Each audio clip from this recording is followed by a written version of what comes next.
ప్రేమించినావు సదయా దరిలేని ఈమెను దయచూడుమన్న ఈమెకే అనువుగా ఆశ్రయం గూర్చుమా పరలోక వరములు నీకే. నా దేవా నా దేవా నన్నెందుకు చెయ్యి విడిచితివి? మత్తయి సువార్త 27:46.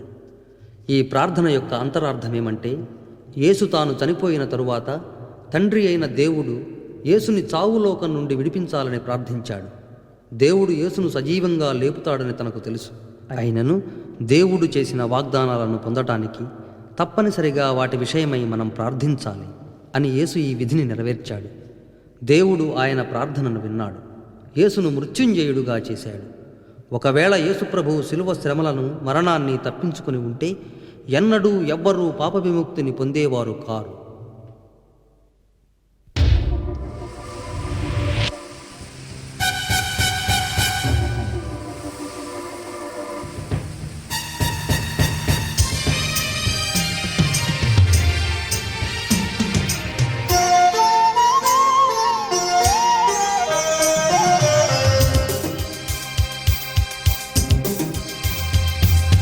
దయామయుడ శ్రీ యెహోవా నా దేవా, నన్నెందుకు నీవు చెయ్యి వీడి ఈనాడు ఈ బాధను చూస్తున్నావు? దయామయుడ శ్రీ యెహోవా నా దేవా, నన్నెందుకు నీవు చెయ్యి వీడి ఈనాడు ఈ బాధను చూస్తున్నావు?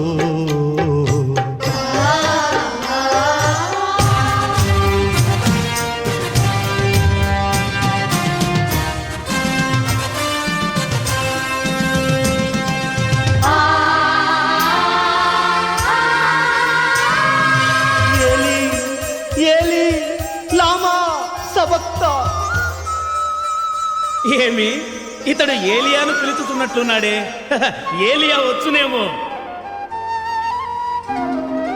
నేను చావనేలా తండ్రి తీర్పే కోరలేను, సిలువ బాధయేలా ప్రభువా ప్రశ్నే వేయలేను. నీదు చిత్తమే నా విషయంలో, నీదు నిర్ణయం నా మరణంతో తీరులే నెరవేరులే. నీ లేఖనము ఈనాడే దేవా, దయామయుడ శ్రీ యెహోవా నా దేవా, నన్నెందుకు నీవు చెయ్యి వీడి ఈనాడు ఈ బాధను చూస్తున్నావు?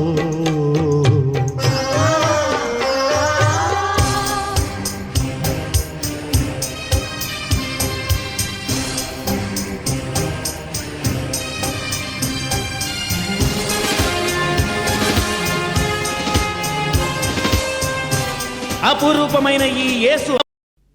తండ్రి, నీ చేతికి నా ఆత్మను అప్పగించుకొనుచున్నాను. లూకాసు వార్త 23:46. యేసు ఈ మాటలు పలికి మరణించాడు. అప్పటి నుంచే ఎందరో విశ్వాసులు తమకు మరణం ఎదురైనప్పుడు ఈ మాటలనే పలికారు. నీ చేతికి ఆత్మను అప్పగించుకుంటున్నాను, యెహోవా సత్యస్వరూపి అయిన దేవా, నీవు నన్ను విమోచించావు అని దావీదు మహారాజు ఏనాడో అన్నాడు. ఆ లేఖనం ఈనాడు అక్షరాలా నెరవేరింది.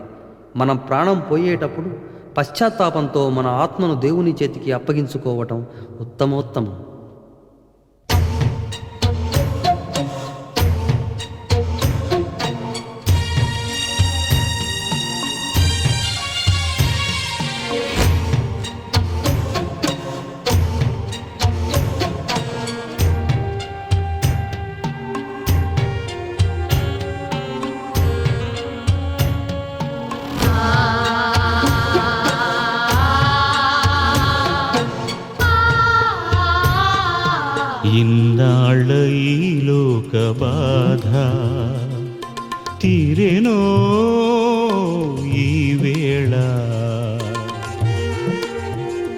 నా ఆత్మని తండ్రి నీ చేతికి అప్పగించుచున్నాను, నన్ను చేర్చుకో.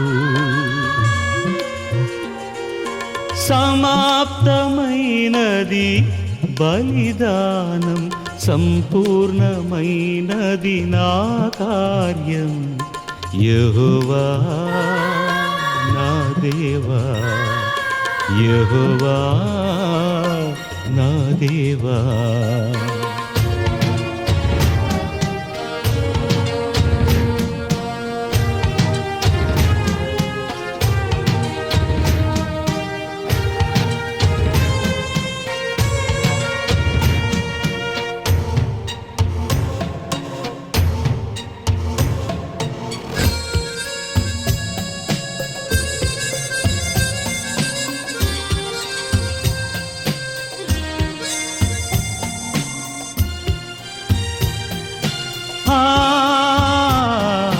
కలుషము దీర్చగ భువికి పంపించినావు నన్ను, ముక్తి మార్గమును పాపులకి చూపించినాను నేను.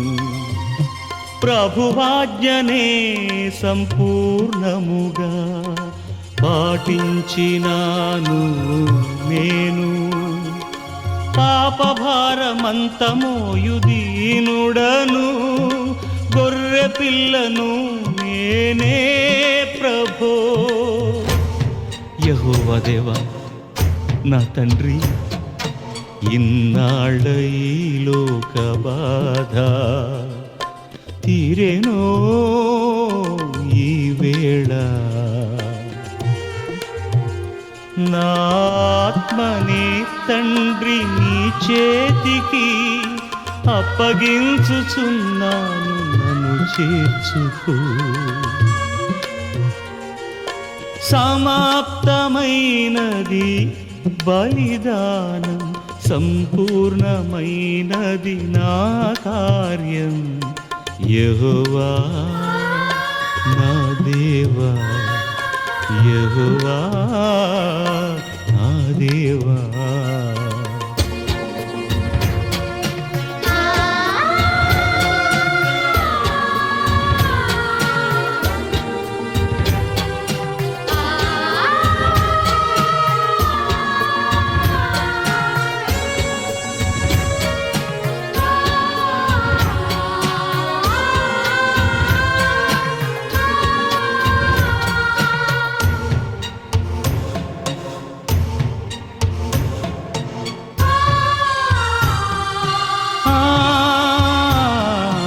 అనుమతి లేక ఎవరు చంపించలేరు నన్ను, నిత్య జీవమును. సిలువలో క్రీస్తు 7 మాటలు. తండ్రి, నీ చిత్తమైతే ఈ గిన్నె నా యొద్ద నుండి తొలగించు. నా ఇష్టప్రకారం కాదు గాని నీ చిత్తాన్ని సిద్ధింపజేసుకో అంటూ క్రీస్తు ప్రభువు గెత్సేమనే తోటలో ప్రార్థించాడు. తరువాత ఆయన శిలువ శ్రమలను అనుభవిస్తూ ఈ లోకానికి నిత్యజీవాన్ని ప్రసాదించే 7 మాటలను పలికాడు. ఒక్కొక్క మాటకు వ్యాఖ్యాన సహితంగా ఒక పాట చొప్పున ధ్వనిముద్రీకరింపబడింది. యావత్ భారతదేశంలోనే ఇది మొట్టమొదటి ప్రచురణం. సిలువలో క్రీస్తు 7 మాటలు అనే ఈ ఆడియో క్యాసెట్ను లియో క్లబ్ వారు అందిస్తున్నారు. సిలువలో యేసు అనుభవించిన శ్రమలను కళ్ళకు కనిపించేలా, హింసించే వారి అపహాస్యాలను, అధిపతుల ఆర్భాటాలను, అభిమానుల ఆక్రందనలను, అమాయకుల హాహాకారాలను ప్రస్ఫుటంగా ప్రతిధ్వనింపజేసే సంగీతాన్ని శ్రీ ఎండ్లూరి పాల్ విన్సెంట్ సమకూర్చారు. సిలువలో క్రీస్తు 7 మాటల ఆడియో క్యాసెట్కు అవసరమైన సంపూర్ణ సాహిత్యాన్ని శ్రీ బేతం శాంసన్ సిద్ధం చేశారు. గానం SP Balasubrahmanyam, MM Keeravani, MS Pushparaj, Shrimati Jikki Krishnaveni, Shrimati Ratna Harriet. వాద్య సహకారం keyboard YV Vijayasagar, rhythm box YP Praveen, flute Naveen, tabla solo special YP Prasad. తండ్రి, వీరేమి చేయుచున్నారో వీరెరుగరు గనుక వీరిని క్షమించుము. లూకాసు వార్త 23:34. దేవుడు తన శత్రువులను ప్రేమించాడు, వారికి మేలు చేస్తూ ఉన్నాడు. కాబట్టి పరలోకమునందున్న మీ తండ్రికి మీరు కుమారులై ఉండాలంటే మీ శత్రువులను ప్రేమించండి, మిమ్మును హింసించే వారి క్షమార్పణకై ప్రార్థన చేయండి అని యేసుప్రభువు తన శిష్యులకు ప్రబోధం చేసి నిరూపించాడు.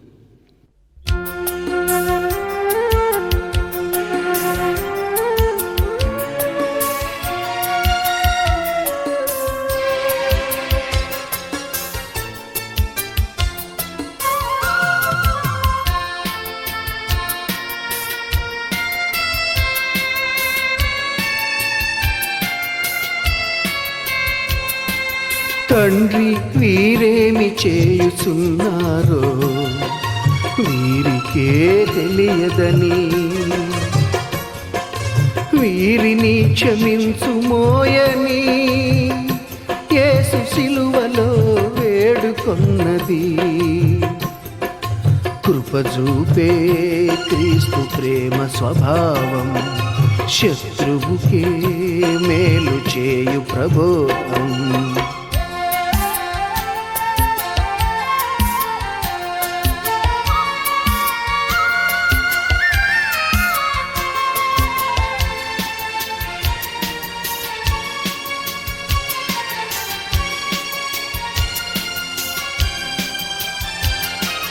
జనబాధలు తను తలదాల్చి తన దేహం బలిగా చేసి, జనబాధలు తను తలదాల్చి తన దేహం బలిగా చేసి, మన దోషం ప్రభు తొలగించి శత్రువులను తాను క్షమించి, దయగల ప్రభు యేసు నెరవేర్చిన ఘన త్యాగమిది. తండ్రి వీరేమి చేయుచున్నారో వీరికే తెలియదని వీరిని క్షమించుమోయని యేసు శిలువలో వేడుకొన్నది. కృపజూపే క్రీస్తు ప్రేమ స్వభావం, శత్రువుకే మేలు చేయు ప్రబోధం.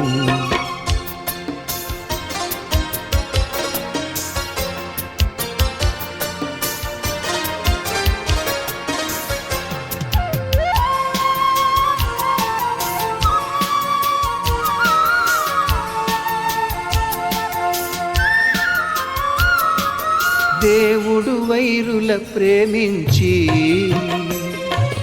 బహుమేళ్లను చేసిన రీతి, దేవుడు వైరుల ప్రేమించి నేను దప్పిగొనుచున్నాను. యోహాను సువార్త 19:28. యేసు కాళ్లల్లో చేతుల్లో మేకులు కొట్టారు, ధారాపాతంగా రక్తం కారుతున్నది. అలాంటి స్థితిలో ప్రభువుకు కూడా దాహం వేసింది. అందుకే నేను దప్పిగొనుచున్నాను, దాహం తీర్చమని దీనాతి దీనంగా అర్థించాడు. శిలువపై యేసు దప్పిగొనడాన్ని ఆధ్యాత్మిక అర్థంలో పరిశీలిస్తే విశ్వాసులందరికీ నిత్య జీవం లభించాలని, అనంతకాలం వారికి దాహం వేయకుండా ఉండాలని యేసు దప్పిగొన్నాడు.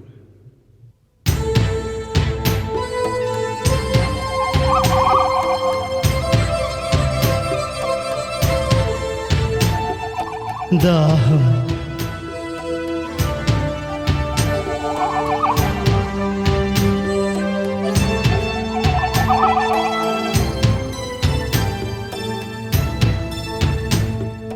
దాహం దాహం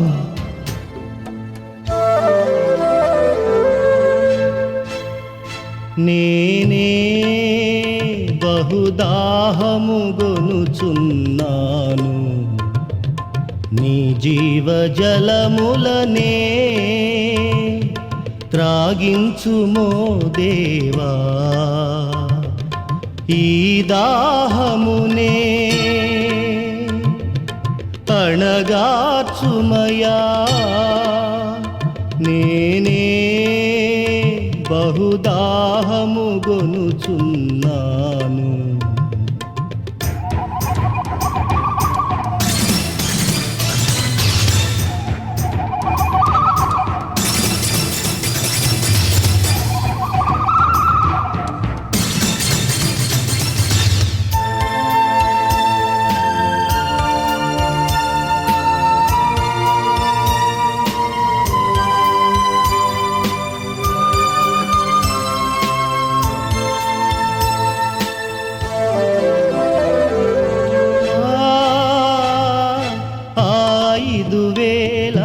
జనులున్న వేళ ఆహారమును నే సమకూర్చితి. ఆడవియందు యూదాజనాళి మన్నాను భుజించి పయనిల్చిరే.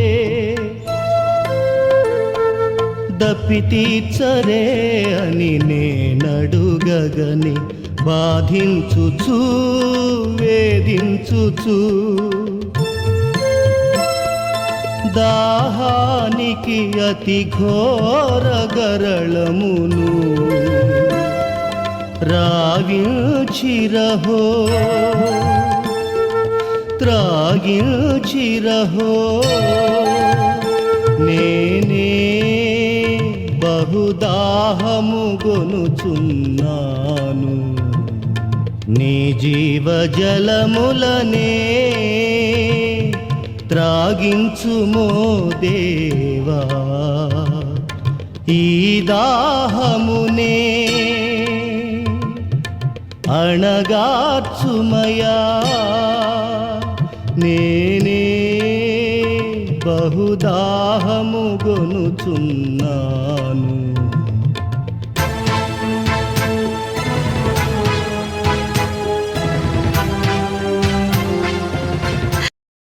నీవు నాతో కూడా పరదైసులో ఉందువని నిశ్చయముగా నీతో చెప్పుచున్నాను. లూకాసు వార్త 23:43. యేసుతో పాటు 2 నేరస్తులు సిలువ వేయబడ్డారు. వారిలో ఒకడు, యేసు, నీవు నీ రాజ్యంలోకి వెళ్ళేప్పుడు నన్ను కూడా నీతో తీసుకుని వెళ్ళమని వేడుకున్నాడు. ఆ మాటలకు జవాబుగా యేసు పలికిన వాక్యమిది. మహత్తరమైన రక్షణ కార్యం కూడా ఇదే. యేసుక్రీస్తు పాప విమోచన కర్తాని, జగద్రక్షకుడని ఆ నేరస్తుడు దృఢంగా విశ్వసించి పశ్చాత్తాపంతో తన తప్పును గుర్తించి విమోచన వేడుకున్నాడు. అందుచేత అతడు మరణించిన మరుక్షణమే పరలోకంలో చేరుకున్నాడు.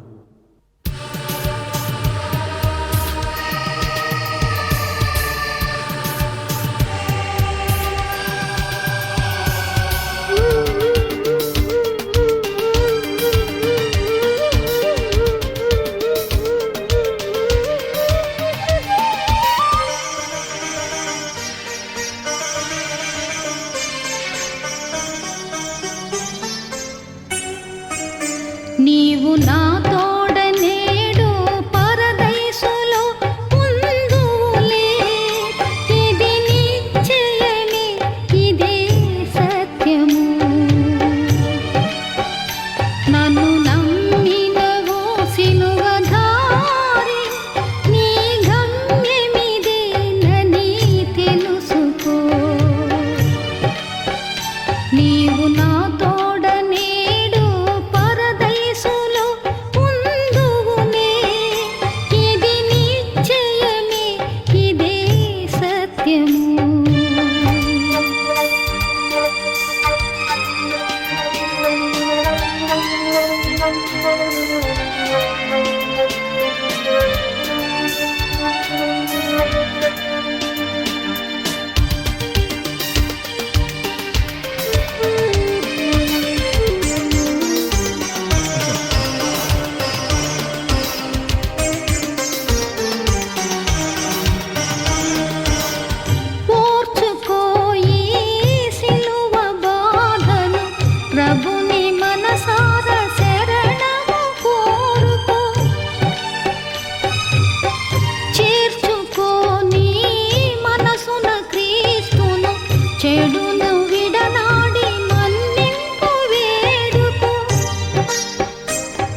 పునరుద్ధాన మహిమ. యేసు మూడవ నాడు పునరుద్ధానుడైనాడు. లూకాసు వార్త 24:7. మరణం మానవునికి అతి భయంకరమైన శత్రువు. లోకపాపం దాని బలప్రయోగం చేత నీతిమంతుడైన యేసు ప్రభువును చంపేసింది. యేసు మరణించాడు, సమాధిలో ఉంచబడినాడు, మూడో నాడు సజీవంగా లేచి వచ్చాడు. ఇది విశ్వవిదితమైన వాస్తవం. క్రీస్తు పునరుద్ధానం మహానందకరమైనది.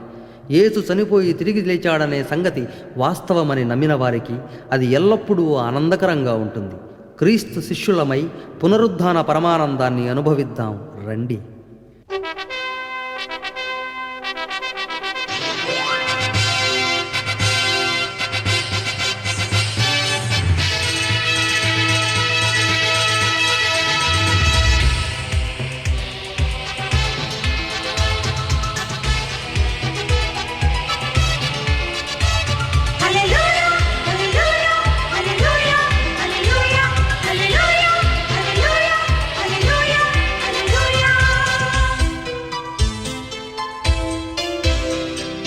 యేసురాజు మూడో నాడి లేచెనే సమాధి నుండి.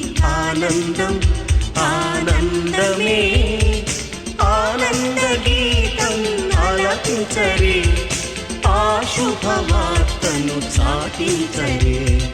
యేసురాజు లేచినాడు, ఆనందమే.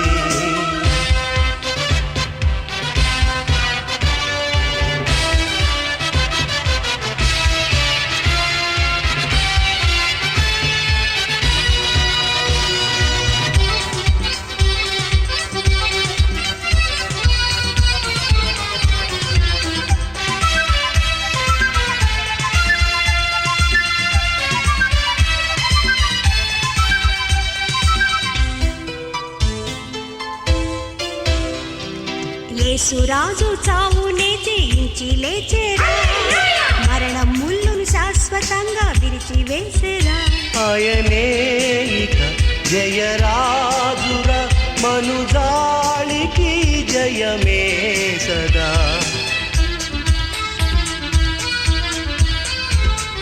జయం జయమే, జయం జయమే, లోక పాపమే ఓడిపోలే.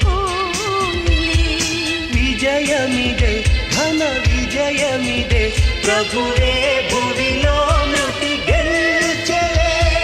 హల్లెలూయా, హల్లెలూయా, హల్లెలూయా, హల్లెలూయా, హల్లెలూయా, హల్లెలూయా. ఆనందమే పరమానందమే. యేసురాజు మూడో నాడే లేచెనే సమాధి నుండి. ఆనందం ఆనందమే, ఆనంద గీతం ఆలపించరే, ఆ శుభవార్తను చాటించరే. యేసురాజు లేచినాడు, ఆనందమే.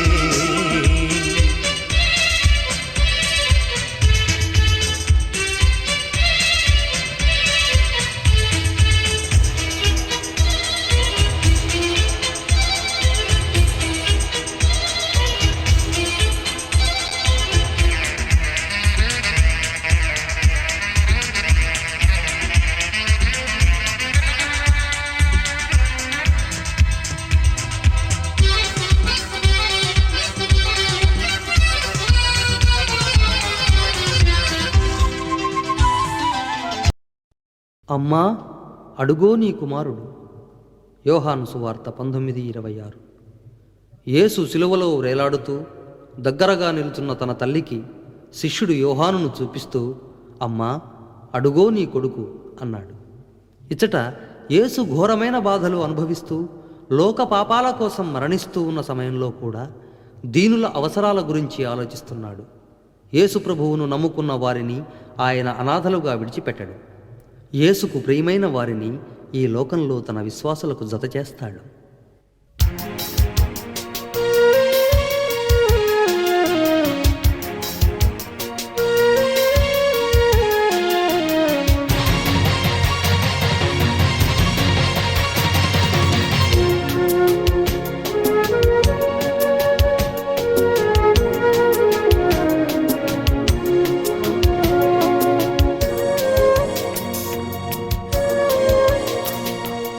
అమ్మా ఇతడే నీ కుమారుడు, అమ్మా ఇతడే నీ కుమారుడు.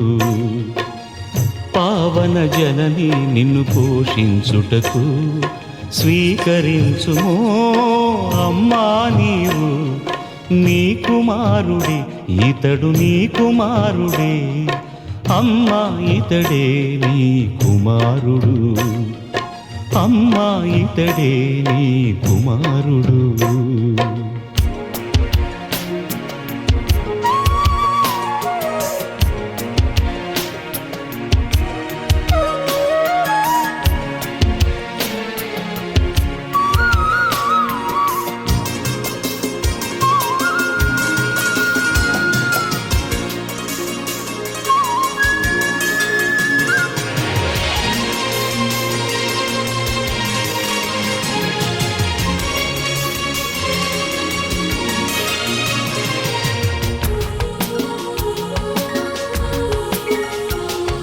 జగదేక మాతగా, జీవన జ్యోతిగా, తల్లివిగా, ప్రేమ దేవతగా.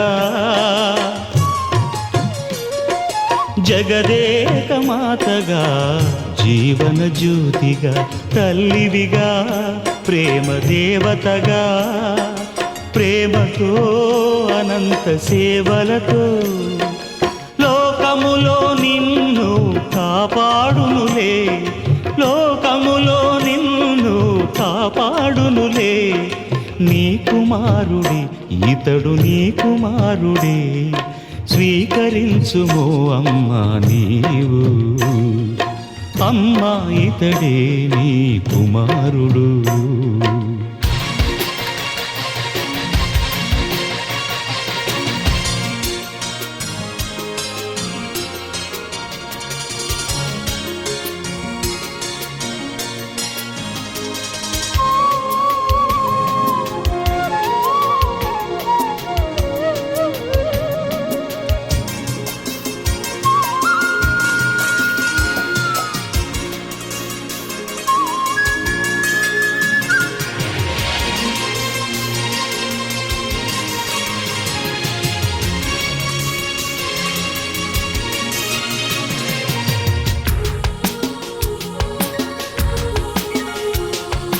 మనలేని యాతనలో నేనీ సిలువలు, ఈ స్థితిలో నిన్ను మరువనులే.